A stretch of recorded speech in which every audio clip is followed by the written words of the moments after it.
All right, welcome back. Glebe Social Conversations, episode 4, around the last dance. Hello, internet. Okay, let's do this.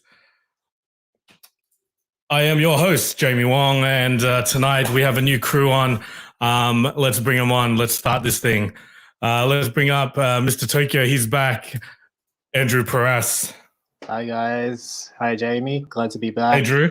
Good to have you back. Thank you for being our substitution for Cisco, who couldn't join us. Oh, you gotta be ready. Be ready to come off the bench, man. That's right. You got your tearaways on, and you jumped in. So thank you for jumping in at the last minute. All right, let's bring on another member of our Glebe Social family. Let's bring in Mr. Casey Avila. Yo. What's good? What's good? How's it going, Case? Cold, man. I'm recovering from cold. Shouts out to Marika for John Stockton assist for getting me cold. It's not Corona, right? It's not Corona. It's COVID-23. All right, COVID-23. COVID-23, man. All right, let's bring our next guest on. Let's bring in the man that put that little hype reel, and every week our hype reels together, the talented Mr. Mike Collins. What up? Good to see everybody. Hey, boys, ready to go? Yes. Yo, let's get it. All right, let's do it. You good, Mike? I like the color in the room. Yeah, man, I had to pop. Last time I was too beige. Like everything just looked like I was one big square of beige. So change it up. All right, and coming from one more. Oh, there's actually 2 more people tonight, but three. But we've got 2 of the 3 here now, and coming live from the bedroom of Lorenzo is Alenzo. Alenzo. What's up? Dramatic entrance. I didn't even music case. I thought you were gonna play my song, man. Oh, sorry, man. Sorry, I didn't have Twister. Oh, my bad. Hey guys, how are you? Hey, boys. Good. Good to have everyone on. So, Drew, how's your week gone so far? Everything good, or what's happening in Japan right now? It's starting to get hot, man. I'm starting to sweat a lot, so that's pretty much what's been happening. How hot? Like Sydney hot in summer, or like just? No, it just gets really humid here, so we sweat like crazy. You got your dry fit on? Yeah. Yeah. Nice. Case, how about you? How's your week been? It's cold, man. I'm sick. Like I said, Marika. Shower right now, but she gave me this cold. Shouts out to IKEA, man. IKEA still working hard, trying to serve the customers, but still getting me sick. Mike Collins, how about you? Oh, I'm chilling, baby. Yeah, you been at work this week, or you been working from home? Yeah, working. Always working from home still. So who knows what we're going to go with this next 3-step program that we got going on. But yeah, true. Okay, cool. Enzo, what about you, man? What's your week been like? So far, just the same. The usual, just work from home. Nothing exciting. Just Monday tennis every Monday with Ali. Hence why the duo tonight. So right. Okay, that's cool. So then that, last person asked, how their week has been is Mr. Unemployed. Ali, tell us about your week. Yeah, pretty chill in the general sense. Like nothing. I do nothing. All right, let's. Hold on. We have a lovely comment from our friend Lizzie Tang. Great social distancing, guys. Well done. Thank you. What they were doing before, Lizzie. You wanted it, Case. You loved it.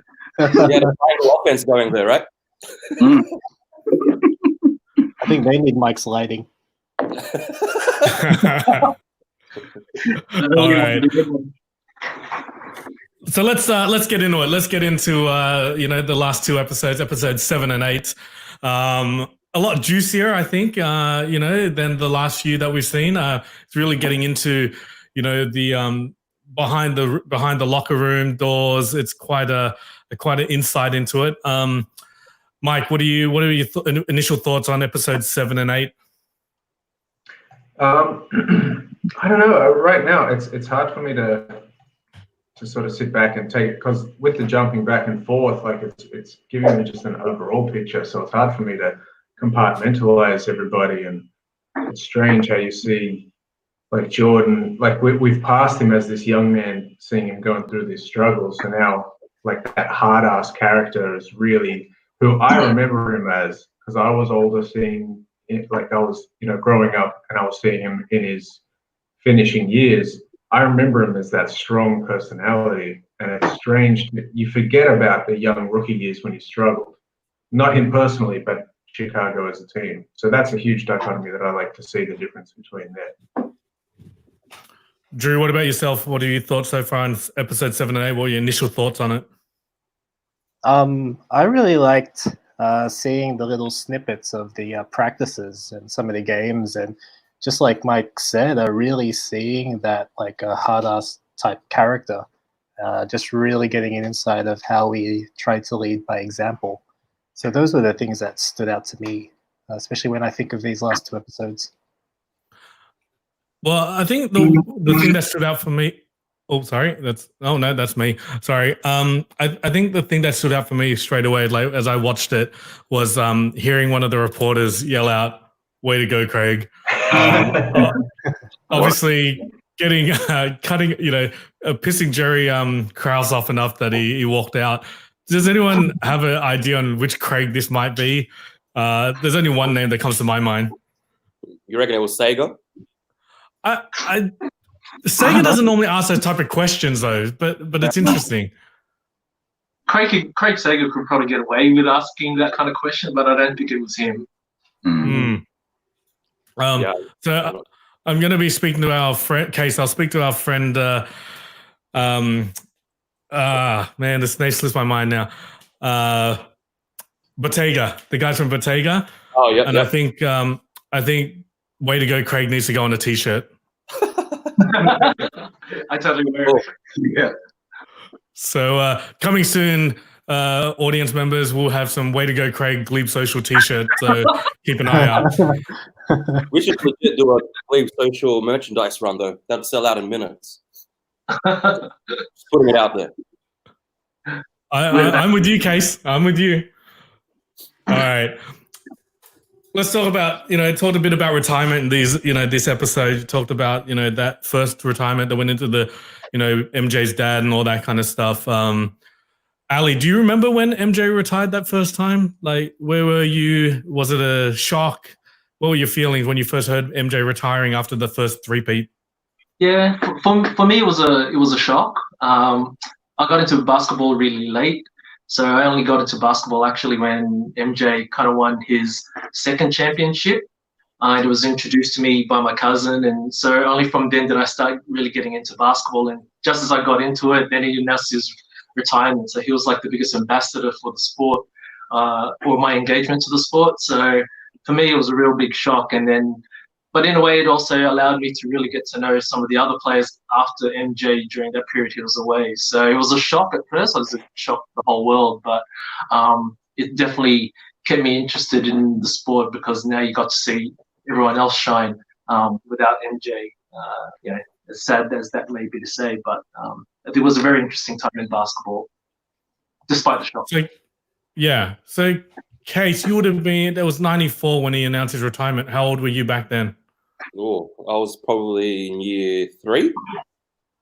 Year 3?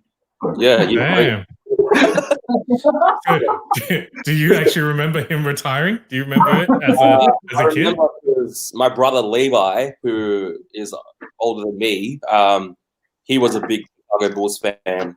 Legit, like just a bandwagon, a Dick Ryder kind of dude. Whoever he'd be all over them. So I remember him being upset, but then my whole reaction was the same. It was like, hectic. He's gone. Hopefully someone else could come around. I was kind of all over the place. Obviously the team was really shit. So we had nobody. I remember going to Clyde Drexler actually during that 92 series. having a Clyde Drexler jersey. And then when he retired, I was like, oh, cool. Like someone else is going to have a go. So it was kind of a, sucked in kind of thing. Yeah, okay. I'm just going to move on. Actually, no, I didn't know where I was going with this. I was going to ask you, so a team were they always your team from like, as long as you remember following basketball? Yeah. So you guys know my brother. He's very competitive in that sense where he had his team and he always was like, your team is the Timberwolves, your team is the Vikings. I go for all the Chicago teams. You're not allowed to follow the Chicago Bulls. And so that kind of, sparked something inside of me. Like, that's why I hate bandwagoners. I hate all those filler dick riders who go for Golden State Warriors, then go for Boston Celtics, then go for whoever else is winning. Like, I want to fucking put their balls, like idiots. They don't know what it's like to go for a fucking shit franchise. You know what I mean? Like, they don't know how much pain, sweat, and tears comes to like all those losses that Jordan takes. Like it's crazy. But yeah, that's kind of stemmed from that. And I'll probably be ride or die until the end. I probably won't ever switch.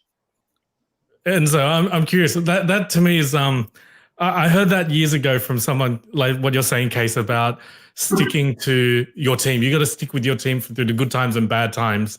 If it's a 30-year drought, you still got to stick with them. Zoe, have you been a one-man team or have you been a guy that's followed different teams over the years?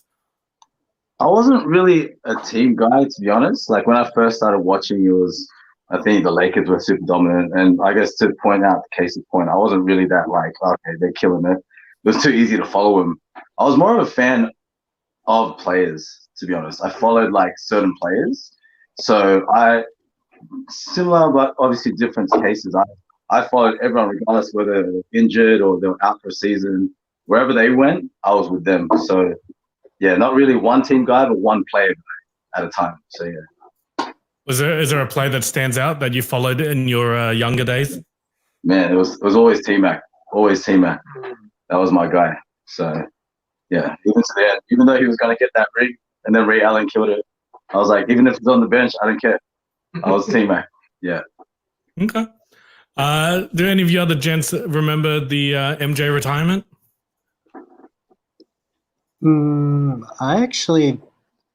I was in the first grade when it happened, so I didn't actually know what retirement meant. I just, at the time, I do remember just thinking, because I knew the stuff that happened to his father, I thought he was just sad. That was just it. So I guess I didn't really know the gravity of the situation. Yeah, I think for me, so 94 he retired. I was in year 8. So again, we've referenced this in other episodes, but Saturday Basketball with Carfino and Bill Woods, that was the source of basketball information in this country at the time. And yeah, they I think they played the whole press conference live, or not live, but they played it in full.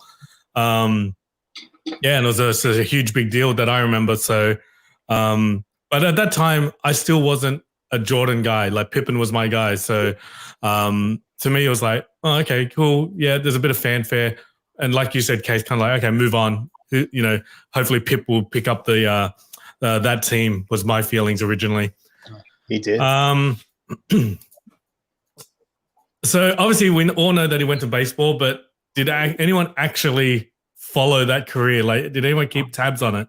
Mike Collins, did you keep an eye on that career at all?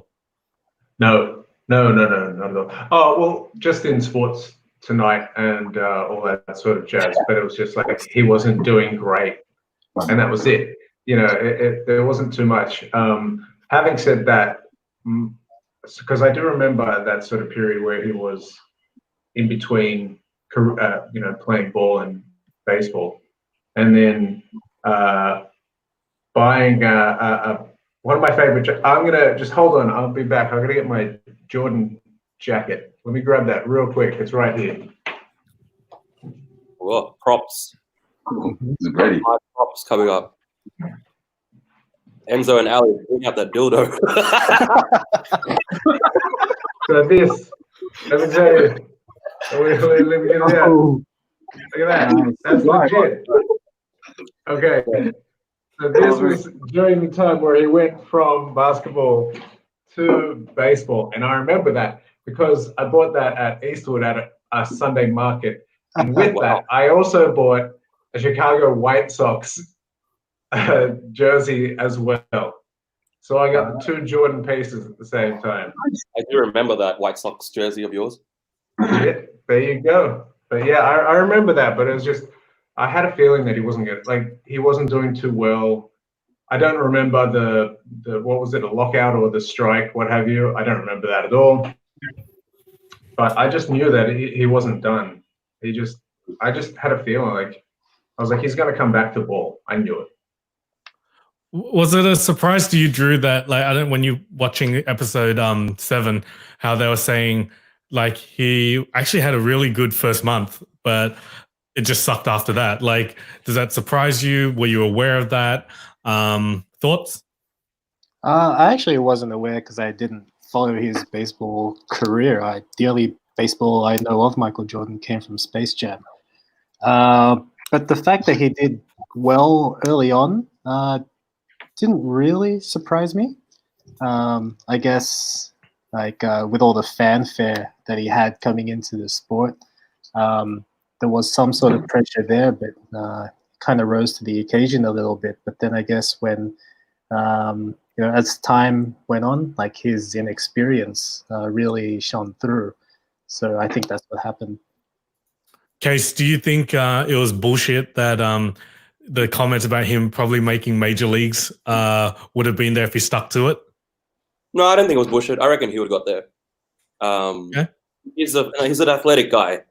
He had that 15-game hit streak, and then people started like giving him those dip balls and stuff that he couldn't hit. But it was probably, I don't know, like I think he was athletic enough that he'd be able to make it the major leagues. Even though he wouldn't be a star, I reckon he'd still make like a spot. He did look good in the jersey though. No homo. But he looked real good. Like he just made it look schmick. Yeah, this is good. I prefer him in that outfit. Yeah, I do too. It's a jersey for one, but yeah, cool. Yeah. I was when he was doing his baseball thing, I was working at a trading card store, I guess you could call it. So basketball cards, all that kind of stuff. And Upper Deck released a there was an insert in like the basketball season, the 94-95 basketball season, and it was like a MJ 45 baseball card. It was like one in like 150 cards or something like that. That was my main memory of Jordan in baseball, because kids would always come in wanting to buy that card. So, but that's the kind of extent I followed him in baseball. It kind of leads me to, he talked about, families and stuff. So, sorry, not that one.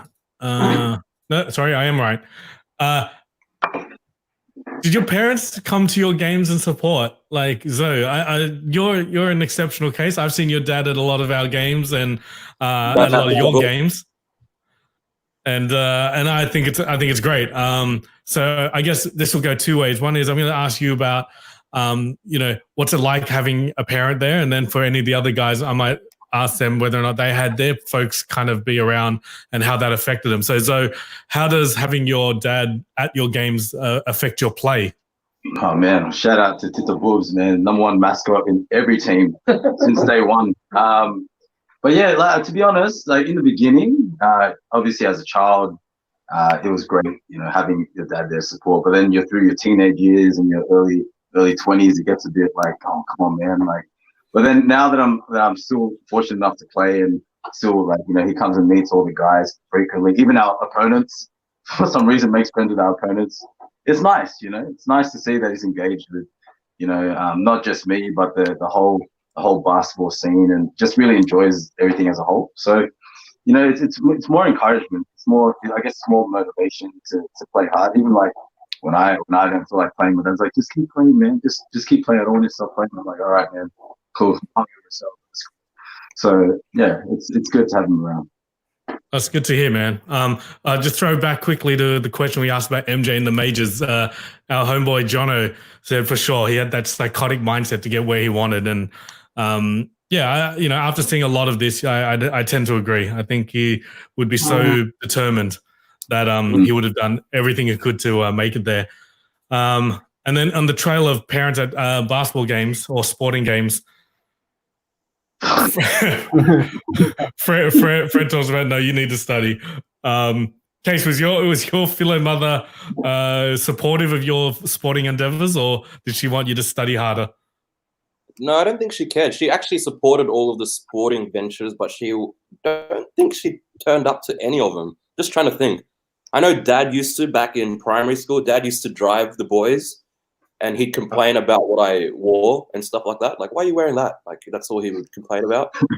And then, like, I'm like, did you even watch the game? And then, like, he'd come back, it was like, I was outside. I don't know. Like, he does his own thing. Yeah, Dad makes friends with other people, just like Enzo's dad. Like, he just finds another philo guy and talks about and then, start going on, and he becomes his nephew or something, some weird crap like that. I don't think Mum has ever watched a proper game. Like, throughout high school, it was during the Thursdays 9 to 5 kind of thing, so they were always working. And then I don't know, I don't remember them being there, but I was cool with it. Like, I think I don't like them being there. I preferred not having that pressure, because once that, my parents are very like, oh, you could have done this, or like, why didn't you do this, blah blah blah. And that's when I'm just like, yeah. Drew, did you have your parents come to any of your games? I remember in school, it was usually they come and pick me up because I got injured. That's usually what happened. But I do remember them coming to one of the Mars tournaments back in the MCS days. And then I just remember Dad telling... Sorry? Was that Bankstown? Yeah. Yeah, I remember and that. Dad just told me, hey, you guys keep losing all the time. What's up with that? And then, they didn't really watch any other games apart from like 1 or 2 finals when we played social in the last few years. I think that was at Crow's Nest or something. Yeah. Okay. How about you, Mike Collins? Did your folks come and support your sporting ventures? Yeah, growing up, I used to play like soccer and cricket, and they'd come to those. I remember Mum would love to come to my soccer games. She'd just be there chilling on the sidelines. But Dad was, he was a pain in the ass. He'd be running up and down the sideline, yelling at me, telling me, "What are you doing? You should have kicked this set. You should have done that." And I remember a father of one of the kids on my team saying, "Tony, what are you doing? They're just kids." And then my dad going off at him, going, "You take care of your kid, I'll take care of mine." And that was it. And so it was good and bad, but it's interesting, I take that on board, and if I'm lucky enough to have kids, I obviously want them to be involved in team sports and soccer, basketball, and all that, as well as sort of individual sports like tennis, because of the mental challenges as well as the physical things. But that's clearly like a mental thing that has stuck with me. So it was interesting, seeing Jordan talk about his dad, and he was like a friend to me. And obviously, you remember them in the positives about him, but you wonder what sort of a negative force Jordan's dad would have been, if any. I mean, besides the rumors of the gambling as well, which I didn't hear about until I think, Drew, you told me about that several years ago, that you had read that growing up. That was. I mean, I know I'm going a bit off topic, but I did want to steer back to that, because that was always something that stuck to me now. Did Jordan's dad get in trouble because of the gambling? What were your thoughts on the rumors? Yeah, like that's interesting, because like I had heard those rumors before, but the case that they kind of displayed tonight, like we've seen the media kind of I guess, exaggerate a lot of things over the last few years, especially in the Trump era, I guess.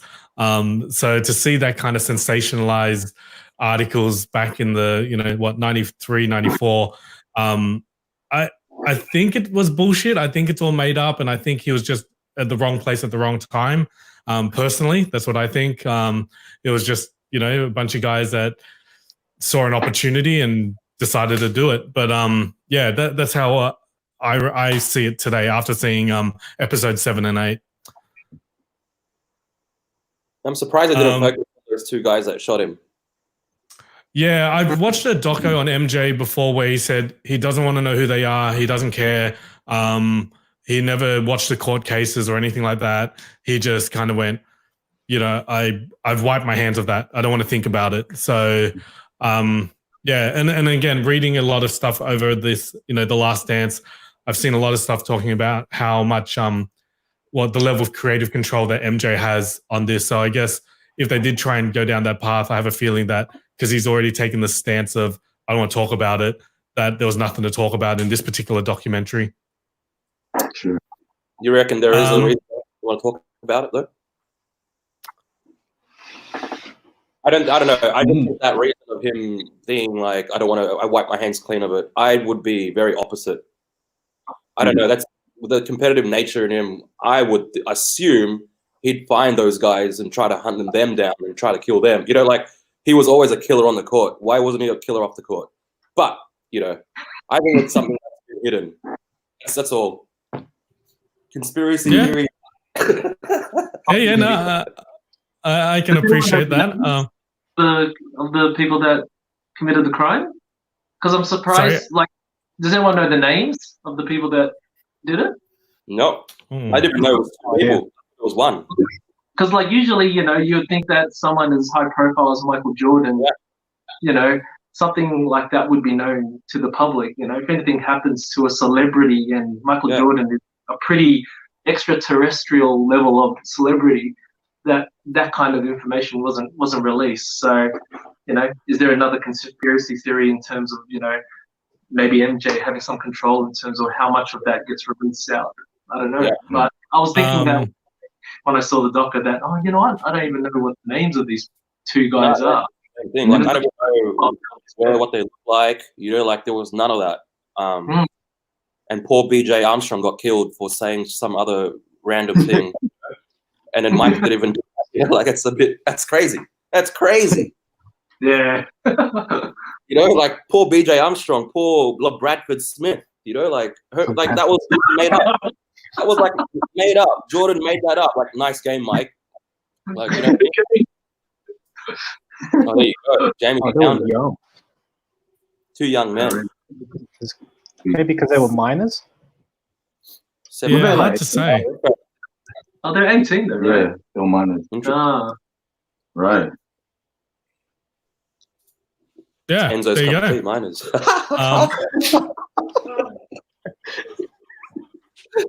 What was that? No, don't worry. You can watch it on the replay, Zoe. I'm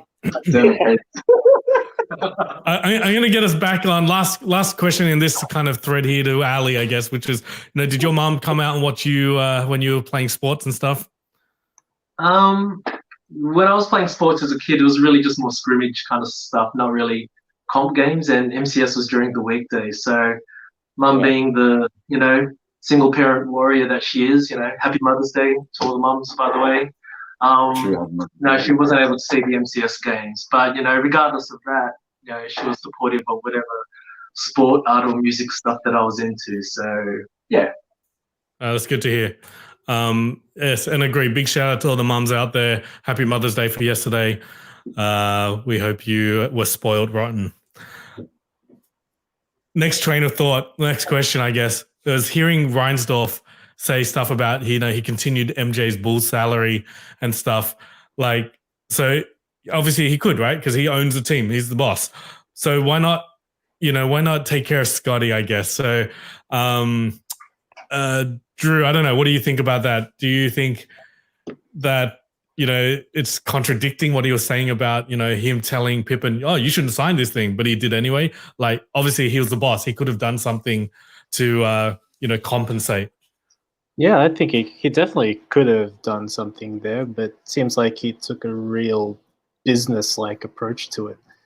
So I think there was some contradiction there, and I think he should have looked after Scotty a little bit, or at least done something for him, rather than take that hardline stance that he did. Enzo, what do you think Pippen was worth that? If you were Jerry Reinsdorf, what was Pippen worth to you, knowing the salaries of MJ and Pippen at the time? Man, I actually don't remember their salaries, because if I was to compare them to today's salaries, then he'd be at least a 30 mil kind of player, whatever that was equivalent to back then. But yeah, I don't know. I found it odd. I was like, is this like a business thing for him, like just to keep Jordan's interest? Like, obviously, get you back. If you want to come back, he's still with us. Keep those tight. Obviously, everyone wants him back. But I just found it, a bit odd, a bit strange that it was even allowed. If that was done these days, that'd be like frontline news. Like that's, I don't think that's allowed these days, is it? I'm not sure. Is there anyone got a thought on whether that's legal at the moment? It's his money. He's the owner. He can do what he wants. Yeah, I guess. Yeah, like the way I saw it was kind of like, I don't know in what chronological order they filmed the doco on. Whether or not, because they obviously went back and forth with BJ in that last episode 8, where he talked about him being on the team, then going to scrimmage, but then before that he talked about MJ basically targeting him. So I'm just curious to know whether or not Reinsdorf, to me, like when I heard it the first time, I was just like, well, hold on, you're the boss, man. Like, it's your money, you do whatever the fuck you want. But obviously, yeah.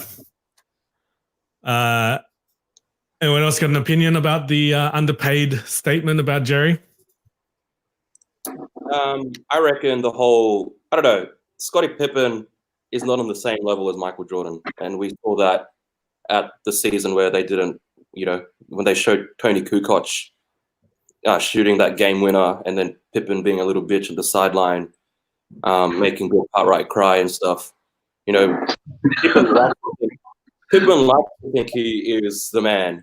And always had aspirations to be like Mike. Everyone had aspirations to be like Mike, but so I don't think, I wouldn't have paid Pippen, that was a good business move on his behalf. And I think Jerry, whatever the owner's name is, he had inklings that Mike might come back, so I think that there was just that whole level of, I think Mike just needs a break. He needs to realign himself, but he's going to be back. That thing shocked the universe. And then when Mike came, obviously you're going to keep paying him if you have that little inkling that he might come back. So, yeah, exactly. Whatever. Luke saying, I feel like Jerry paid him to keep him in the good books in case he ever wanted to come back. Yeah. Jono, why not? Pippen shot himself in the foot by signing the super long contract for next to no money. Yeah. 100. But I guess, I wanted to put it in a way, a non-sporting kind of situation. I guess, let's say it's your job. Let's say it's your career, and, you sign a contract. Yeah, you do. You sign a contract, but you obviously have a perception of your self-worth to a business. And the business can decide whether or not they want to pay you more or less. Yeah, there's a contract, but is that contract not negotiable in and out of the contract period? I guess I'll ask Drew this one. What are your thoughts on that in terms of a non-sporting kind of field?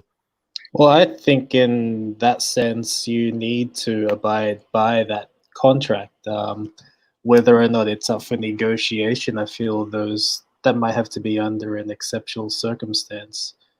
It's not something you can just do for everybody, because then that would be, that kind of treatment would not be preferential for everyone. It wouldn't be fair for everyone else, I think. So this would have to be an exceptional circumstance. Right. So, Ali, in your old corporate days, have you ever heard of anyone negotiating contracts or their salaries outside of, let's say, salary negotiating times? Not, to be honest, not really, but I'm sure it does. It all depends on what the relationship is like. And it's always, it has to be a two-party kind of thing. It's got to be two-way. So I'm sure that kind of thing does go down. I mean, every business is different. And I'm sure it's certainly amplified, especially in the sporting world, as much it could be in the corporate world. So it's a little off topic, but since we're talking about money and all that kind of stuff, just quickly around the table, I guess. Drew, how much underpaid are you in your opinion? How much percentage-wise should you be paid more than what you're being paid now? Oh, how much? Oh, geez. Are you at 50% more? Are you at 20% more? I would like to think I'm worth more. I haven't Okay. put a figure next to that exactly, though. No problems. Mike Collins, what are you worth? I have people listening, so I have no comment. Appreciate the question. Next. KC, what are you worth? I'm worth the Supermax contract easily. And I won't negotiate for anything less.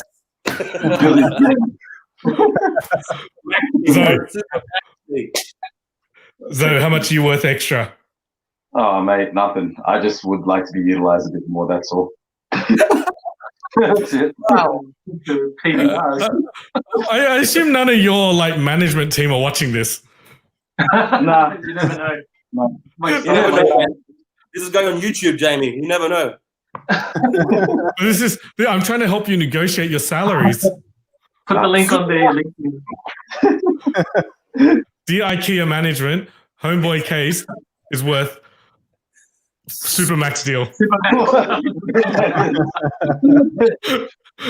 And Ali, I say you're worth 100% more than what you're getting paid now. I agree. Cool. All right. You ever needed a teammate that needed a little extra motivation? So we obviously saw a lot of MJ pushing Scott Burrell around, just trying to get him game ready. Getting him game ready, getting him psyched. Saying let's not be soft on these guys. Because when we go up against the Knicks, they're not gonna hold back. Case, have you ever played with a guy that person, girl, boy, that just needed a little bit of that extra push or motivation to be better than their what they were putting out? I'd like to keep positive on the court, and I do give people the whole shoot or shoot mentality. I remember just telling Migs to keep shooting. That's your stuff. If his stuff starts not falling, I keep telling Zoe too. If you're free, take that shot. There's no point in hesitating. You know what I mean? I'm all about just sticking to what you know best. And if it's shooting a shot, I can go for it. But if you're mad ugly, if your shot is whack, I'm not going to tell you to shoot it for sure. If you're like Bill Cartwright, hell no, don't pass the ball to Bill Cartwright. But I'll pass the ball to everyone. I'll be like, man, if you shoot your shot, you got to get that shit in. Don't worry if it's going to miss. You'll get it next time. I tell Loppy all the time on the free throw line, hey man, give me 2 in a row. You know what I mean? You got this. And if he starts missing, let's do it again. Let's get fucking 2 in a row. There's no point. And I see a lot of hesitation when people play, and then I just encourage people to shoot their shot. So yeah, that's my whole thing. That's true. Mike Collins, what about you? Do you ever played with someone that needed that little bit of motivation? No, at least not in sort of social teams. I think everybody on the social team obviously wants to be there. They turn up, they pay their money, they want to get minutes. Everybody's out there to be there. I remember in high school there was a couple of guys that didn't deserve to be there because they were chosen because they were tall, and the coach would say you can't teach height, but they were footy players and they didn't know what they're doing. They didn't really want to be there, and you could see it. So that caused issues in the fact where I wouldn't want to pass the ball to them, and then it would disrupt the flow and all that sort of thing. But I think in the last couple of years, social games, no, everybody's great. Everybody gets out there, and if they're feeling like they need to come off, they'll everybody's out for the betterment of the team. There's no ball hogs in Glebe Social. No. If anything, we don't shoot enough. Yeah, I agree. I think that everyone's quite unselfish, which makes at least the Glebe Social Saturday night games special.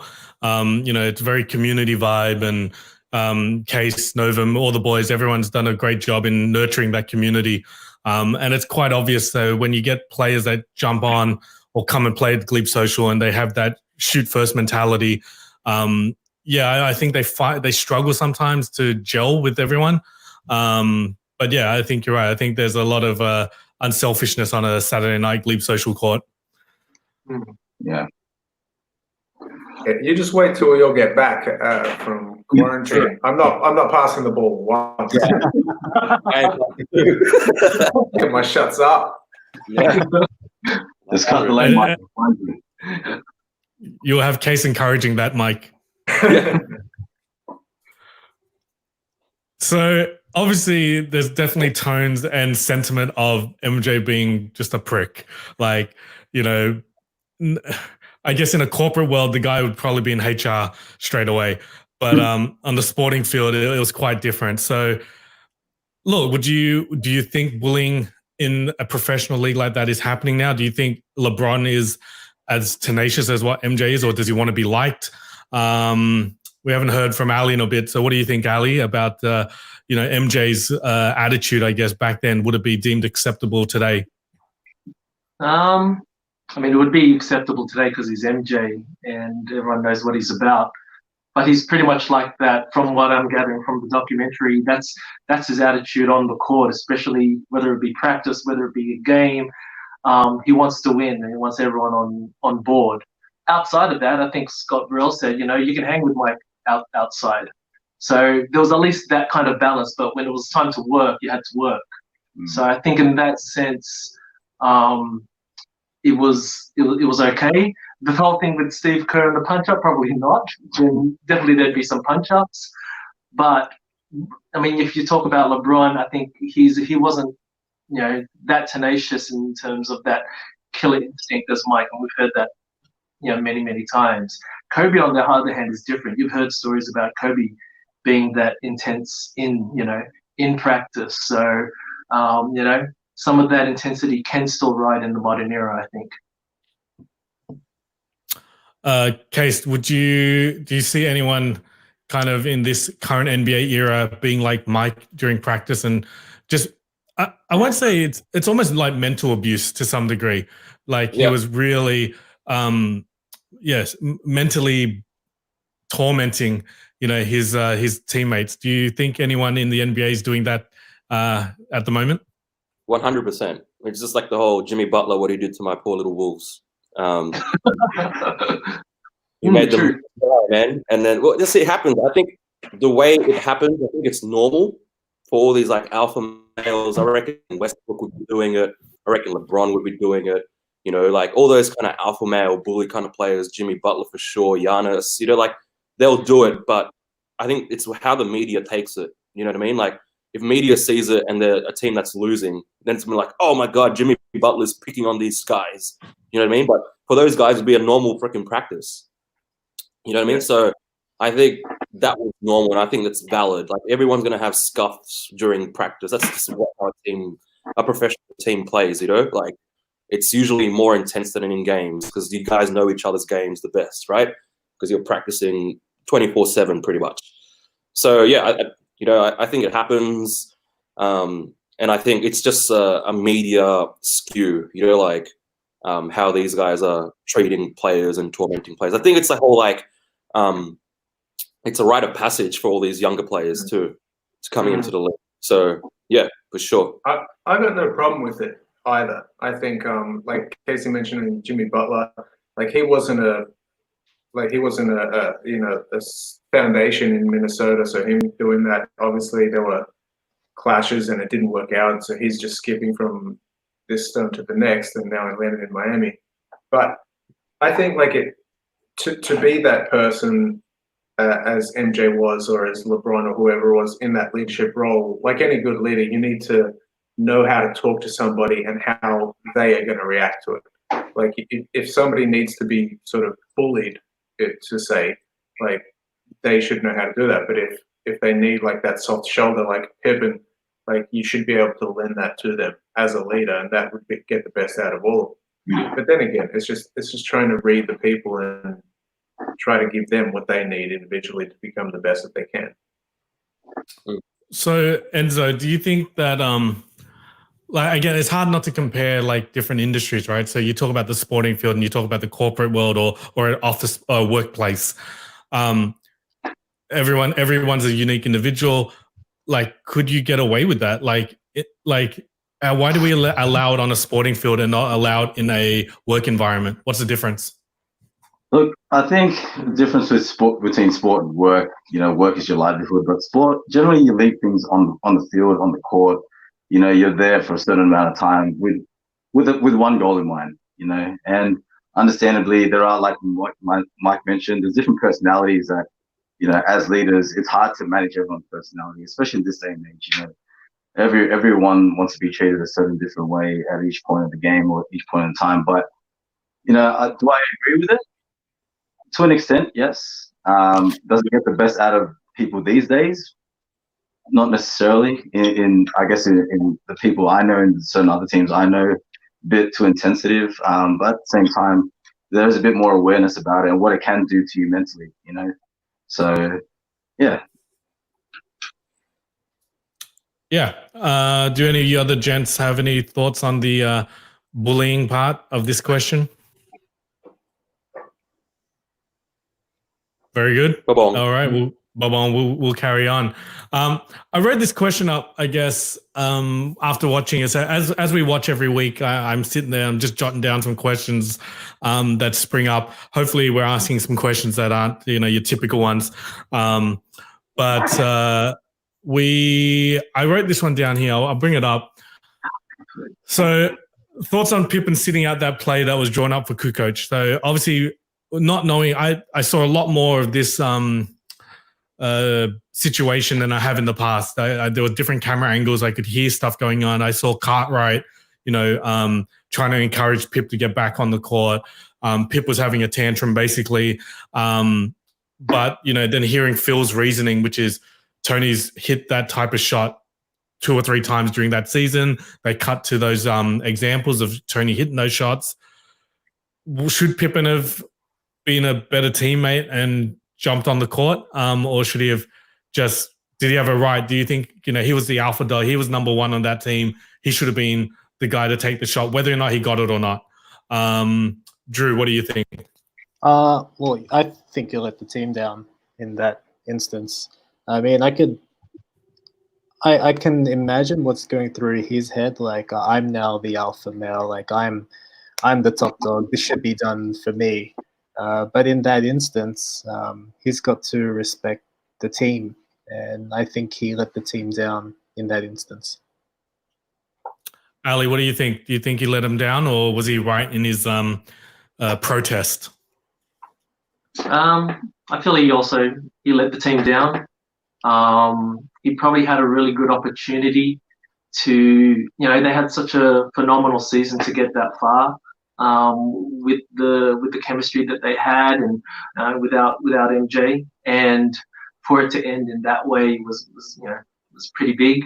He had an opportunity to kind of continue it. Whether he took the last shot or someone else did, it would have been a really good thing for Pippen. But because he just went complete opposite and just sat out and just left the guys hang high and dry, I think it kind of really put a dent in it. As they said, it really affected the team as a whole.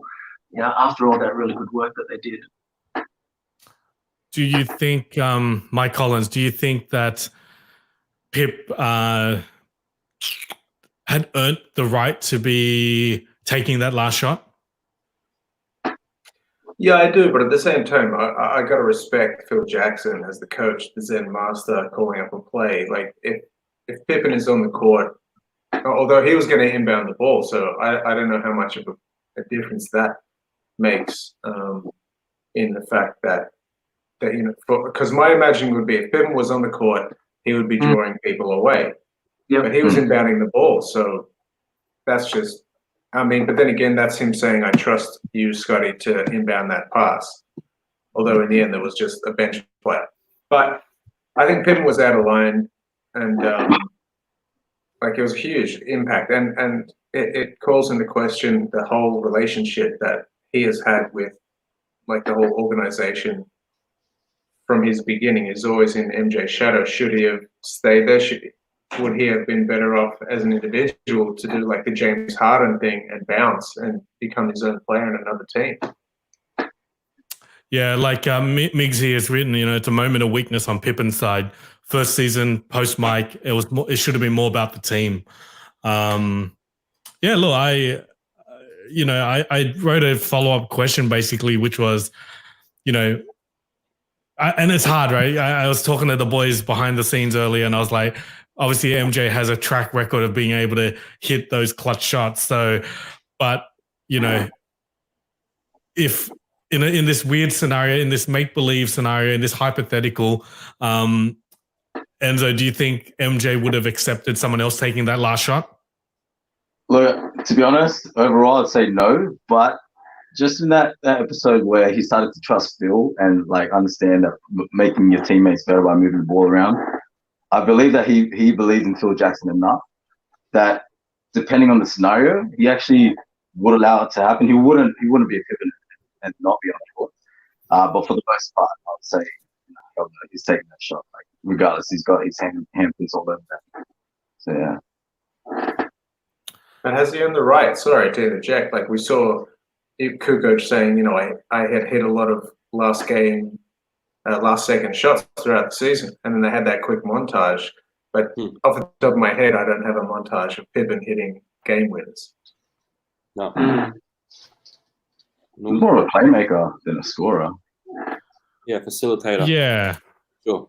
Yeah. Luke kind of suggested that Pippen was a facilitator, not a scorer. But, it's an interesting one because, like, has Pip earned the right as the top guy in the team to be trusted to take the shot? Like, it's a hard one. He didn't kind of shy away from it. It obviously seems that he wanted to shoot the shot or he wanted to be part of the play, but he was benched. Or not benched. He was not, the play wasn't drawn up for him. So I guess the question is like, yes, you're right. The resume of Kukoc hitting, clutch shots was there. Pippen doesn't necessarily have that resume of hitting clutch shots, but does he deserve the right, or has he earned the right to, win or lose to take that shot? I'm on the fence. I don't know how I feel about that one. There's a lot on the line too. I think it was game 3, wasn't it? It was, yeah. They were 2 down. Series, yeah. Mm-hmm. Yeah, I think I agree with Phil Jackson on this one. Yeah. Well, they all proved Pippen to be a bitch, so we got it in. All right. So obviously, as each episode comes out, and seeing it on film, not just hearing the stories or reading the articles, but actually seeing a lot of the footage. I guess MJ was super intense. Like I can't think of another athlete in the public space that has ever kind of had the kind of shine that MJ has had. So to you, like Case, do you think has the shine of MJ kind of been worn off a little bit on you? Is it worth all of that being a prick to win, or do you still respect and admire the guy? No, I still respect him. That's like, we didn't see all this kind of stuff, behind the scenes stuff growing up. We just knew that he kept winning. I don't know. Like, it shows how much it takes to be a 6-time champion. That, like, you know what I mean? Like, that's what needs to happen. No one's probably ever done it before. And I reckon if you go through all the other dynasties, you probably have one kind of alpha dude doing the same thing. Kobe was just as relentless. There's always going to be some guy that's pushing everyone to its extreme. So totally, the shine did not wear off. It's more that there's a lot of sacrifices and punishment that you need to get to reach those milestones. Ali, what about you as being one of the older guys here with me? Do you think the shine has kind of been buffed away a little bit, or do you kind of respect him more for his intensity? No, I definitely feel like there's a bit more respect. In fact, for me, seeing all of that probably puts a lot more substance to the shine. You see, it's the first time for me that you really see a lot of the work, the intensity, the passion, the drive, the determination. And like I said before, and what's mentioned already, the closest thing that you would have and hear stories about is Kobe being that relentless and, that narrow-minded in terms of knowing what they want. And that's to win the championship, and this is what it takes.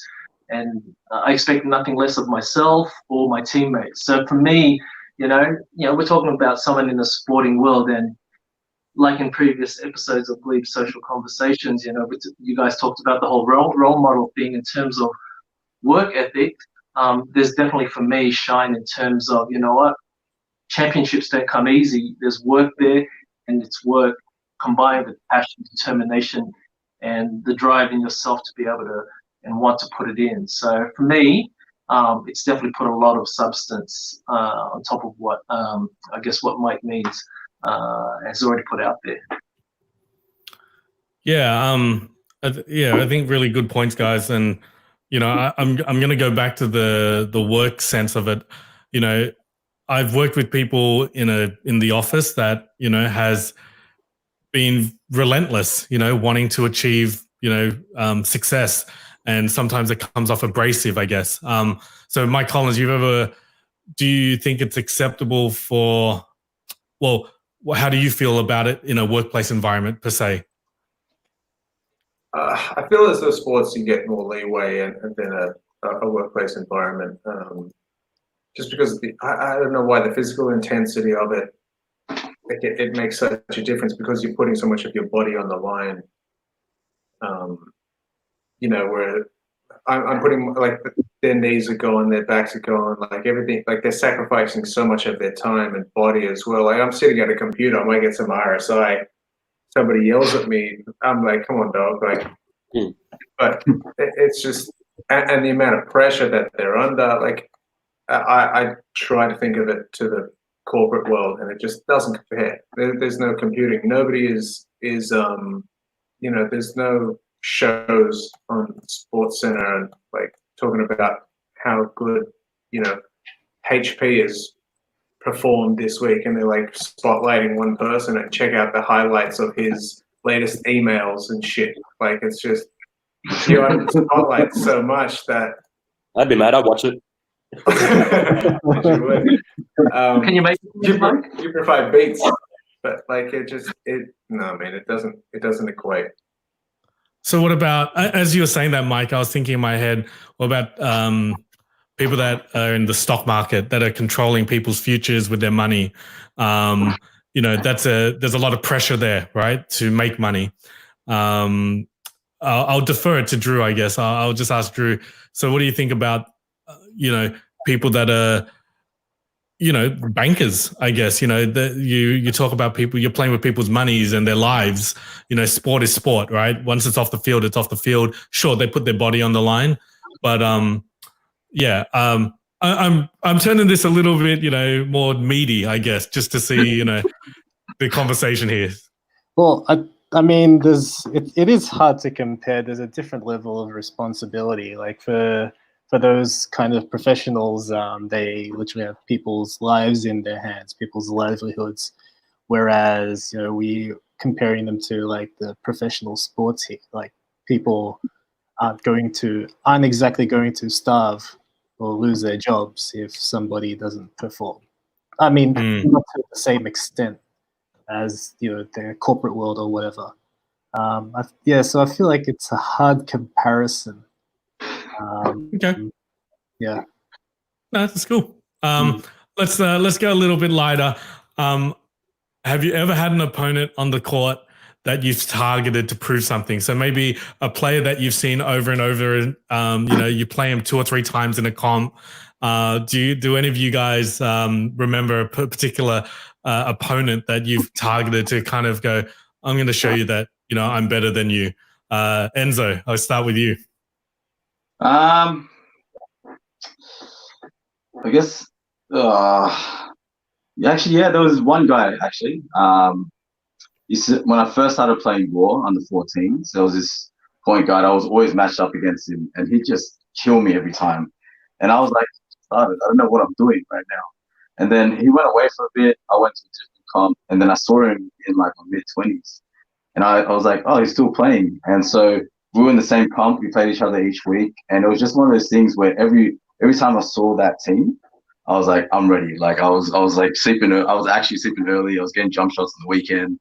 And there was no hatred. It was more like, I think it was more to prove something to myself than to him, But he was definitely one of those nemesis players that I always remembered, and I still remember now. But he's done his ACL, so unfortunately, I'm so sorry.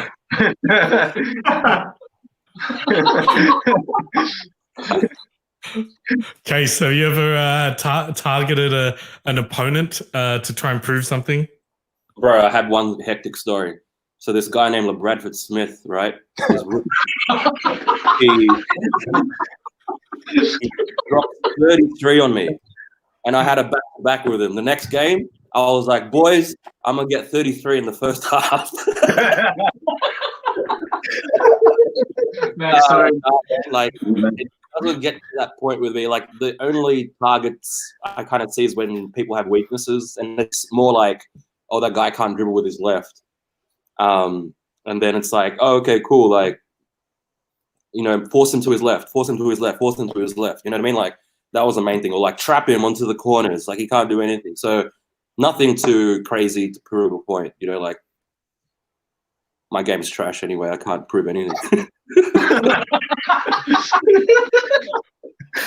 We got Juanita on the chat saying, hell yeah, any new girl that rocks up to Glebe Social. Me too. Any new girl rocks up. In trouble. Ali, have you ever, in your comp days, targeted someone to prove that you had the edge or you were slightly better? To be honest, not in particular. There might have been a player, but I wouldn't say there would have been anyone that I targeted specifically and went at to directly. So probably not to the same extent as what Mike, MJ, or any of the other guys are talking about. Not for me. I'm a peaceful guy. Okay, so the Bradford Smith, yeah.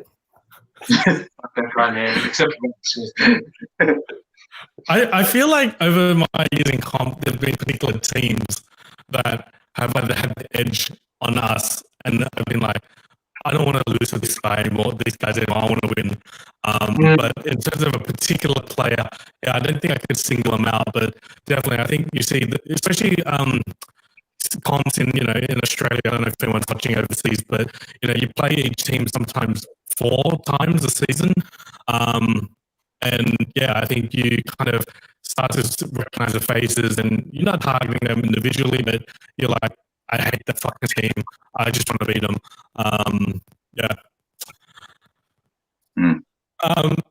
Okay.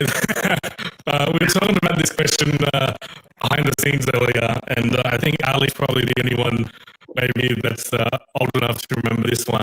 But there was this part about David Falk and, talking about how he helped draft up, after the baseball thing. I'm back. So for those in the audience that are old enough to understand, Ali, do you think this was their NBA version of New Coke? Nah. Short answer is probably not. I think it was a legit, the whole celebrity of who MJ was, in my opinion, took its toll. Won 3 championships, his father passed away. There was all this stuff about the gambling. And what I noticed in tonight's 2 episodes is, man, MJ was able to perform on the court, and just the amount of no privacy that guy got. There were cameras everywhere. I think before we started, we are talking about the scene where MJ's crying, and man, the first thing I thought was, man, this guy's having a moment. The cameras really need to be there, all that kind of stuff. So for me, I think when he left and then came back, I think it was a legit timeout for MJ. Mm. The guys were saying my audio could be choppy, so I apologize, but hopefully it's fixed up now. For those in the audience watching, I guess, is it choppy? No? Good. Look it up, YouTube it, Google it, but basically Coca-Cola was losing the cola wars against Pepsi. They rechanged the formula. They rebranded and they created a product called New Coke. New Coke sucked. They brought back the original classic taste, and then they've never kind of trailed Pepsi since then. So YouTube it. It's a thing. All right, let's move on. We're almost done, guys. We are just past the 1 hour mark, and we have just a few more questions left. It's fast. Yeah. Double nickel game. It's been talked about a lot. It's the 55-point outing against the Knicks when he returned in number 45. Case, is this really an impressive game? Like, was it actually a thing? Like, I keep hearing about him like, yeah, it's 55, it's Michael. It's not like he scored 75.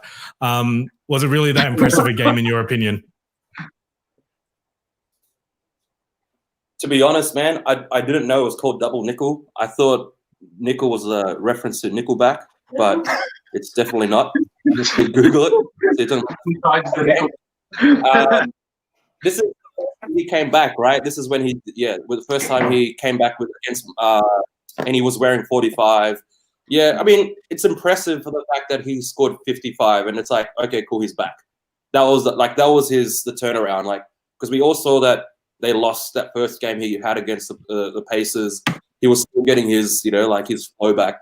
I remember vividly watching like NBA action, and then that buzzer beater he had against the Hawks, but he really never surpassed that whole kind of like that 50-point mark. He wasn't that scorer. He was doing a lot, but wasn't getting it. And I think it's the whole like his, he didn't have his basketball body. Like he was saying throughout the whole episode, he still had that baseball body, trying to transform what's all chest and arms.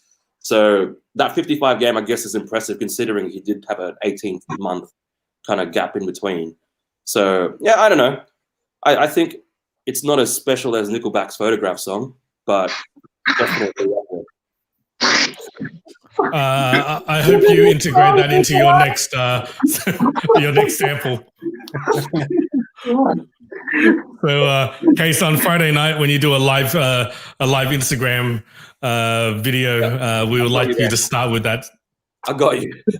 Excellent.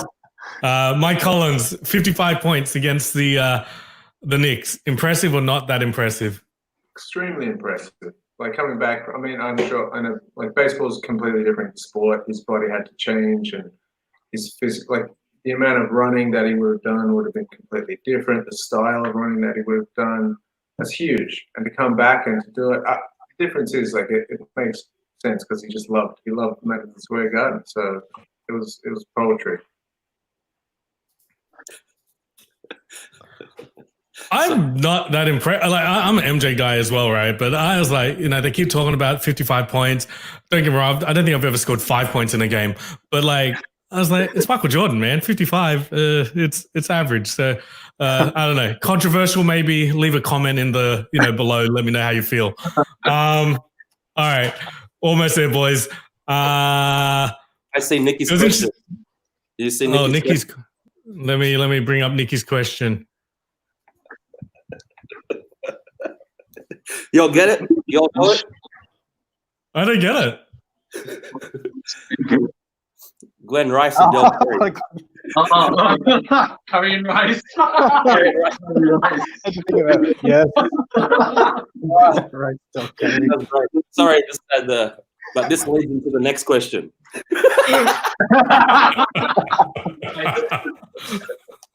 Great segue, Nicky. Great segue. It was good to see Peyton, on there, and MJ kind of laughing him off. But it kind of got me thinking about best duos pretty quickly around the live stream here. Drew, best duo in your opinion? Like all time? Yeah, Well, yeah, still MJ and Scotty to me. Mike Collins, Same. MJ Scotty. Can't beat him. Ali. You know, I would go with Kemp and Payton. Definitely. Wrong. Ooh. Okay. All right. Ever. The term is ever. Ever? Ever. It's hard for me to think, but right now I'd probably say Kemp and Payton. Okay. Zoe. Shaq and Kobe. Shaq, maybe. Case. This is an easy one. Justin Timberlake and Britney Spears.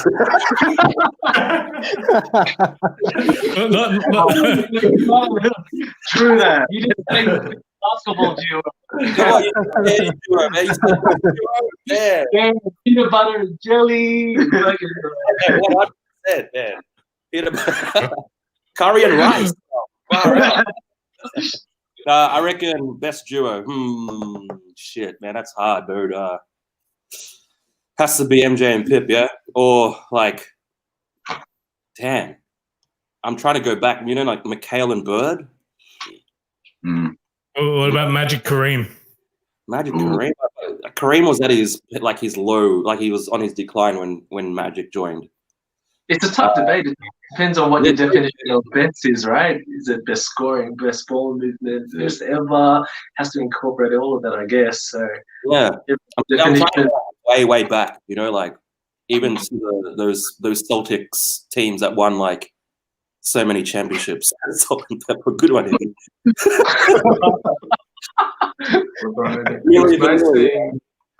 was nice seeing Penny Hardaway and Shaq. That was Special. something. Yeah, Penny and Shaq was good. Some interesting suggestions from the crowd here tonight. I don't know if Shaq and Kobe, I think the reason why Shaq and Kobe can't be up there is because they had too much beef internally. They were never like, they were always trying to outdo each other, you know, like to the point where Shaq left, you know, like there was no like camaraderie. It was more like, I'm going to try to outdo you. You know, Kobe's mentality was, I want to be the alpha male. And Shaq was like, fuck you, you know, like they never gelled. I mean, like they won the championships, but there was always that side of like, you know, that's what is different between Kobe and I guess Mike, the whole kind of like arrogance that comes with it. Like Kobe did it with like a chip on his shoulder and he knew he was the best to the point where he was trying to knock out the best center that ever played the Yeah, I see you, Luke. Chill out. I get you. 3 championships, but they all came at a cost, you know? Sorry, I'm reading comments. Yeah, please. You know. Jono says Milli Vanilli, best duo ever. Yeah, like, I think no doubt. Enzo there and is Ali. yeah, Alonzo. Alonzo. Let's get the dildo out. Let's go.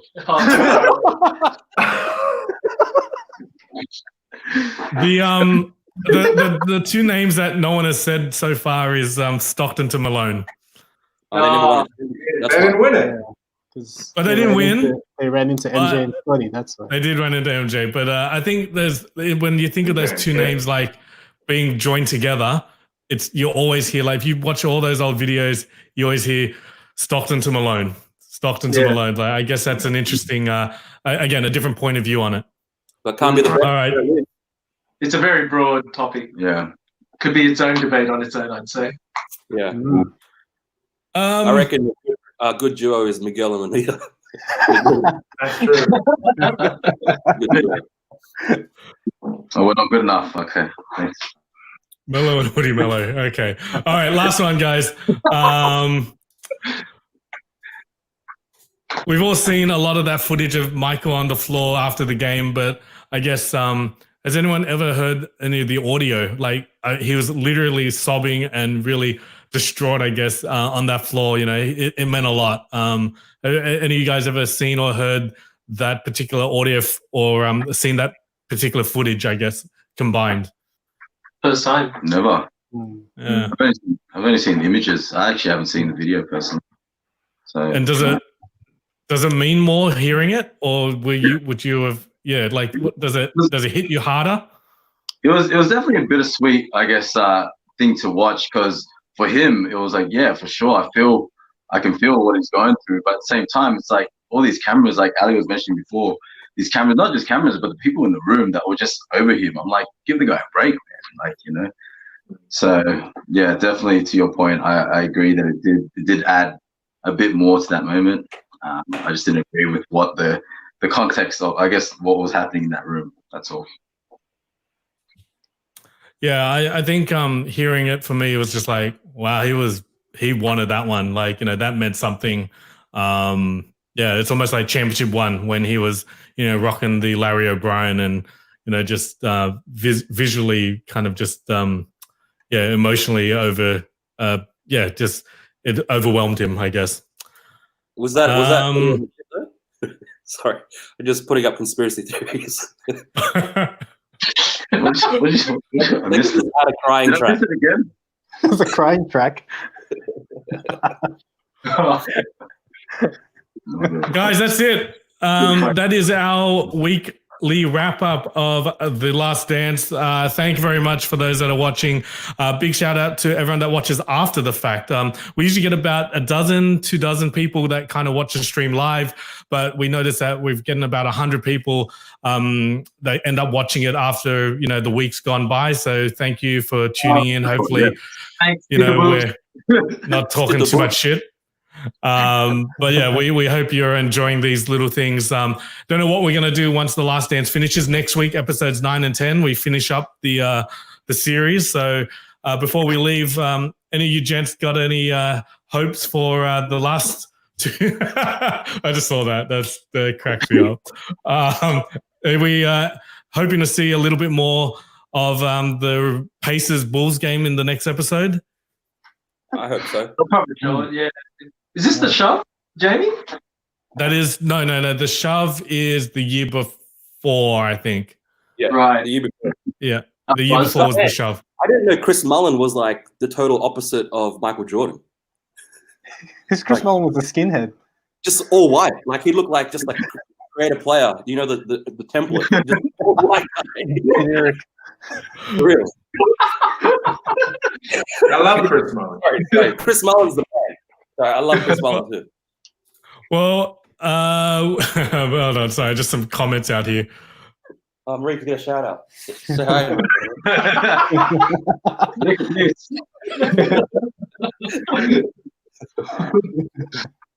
Thank you, Vienna. V, just come in the room, man. Where are you? I'll get the real party started, V. It's a real triangle offense. Triangle on this. Glebe Social Last Dance. Well, actually, I was looking through some of my stuff, and I think I've got lots of photos of everyone through Glebe Social over the last 4 years. I think once we get back on the court, I'm going to focus on video. So I think we're going to do video for this rest of this 2020. So hopefully we all get back on the court soon, and it's just going to be video. So if you want stills, you're going to have to get someone else to do it. But I think I'm going to try video and see how we go with that. Well, that's it. We've gone over our time. Thanks, everyone. Drew, Mike, Ali, Enzo, Case, peace out. We'll see you next week for the final 2 episodes. Woo. All right, guys. Peace. You guys. Yeah.